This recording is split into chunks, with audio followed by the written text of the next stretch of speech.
New tonight, Black Lives Matter Sacramento purchased a plot of land to build their first ever home in the heart of Oak Park.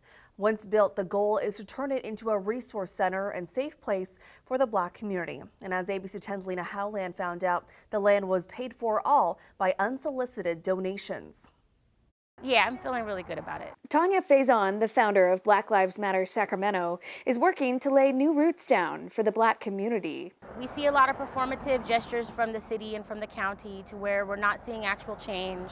It just looks like change.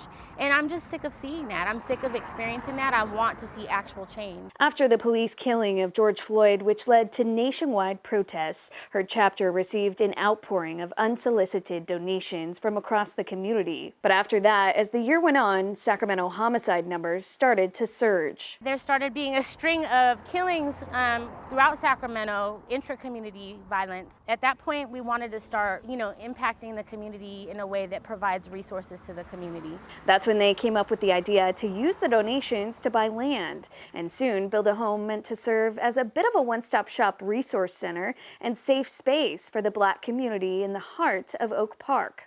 Because it's Oak Park, it's heavily gentrified. We wanted to bring Blackness back into the area.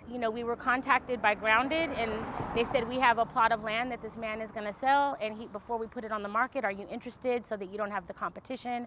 And I said yes immediately, and by the end of that day, we had agreed to do the sale and go through the escrow process, and we closed on Friday. A place large enough to hold things like community events, workshops, therapy, and culturally competent legal clinics. We want to just do different things in the community that bring community together, but also make real changes to where community is relying on itself and each other instead of relying on the city or the county for Band-Aids. We need to actually build what we need, and we need to build the change that we want to see. And she says the events over this summer only underscored that a resource center of this magnitude is needed now more than ever. I think it's vital. I think it's so needed. I think it's so needed for us to have spaces where resources come through, where we get what we need and we have what we need so that we don't have to resort to anything else to get what we need.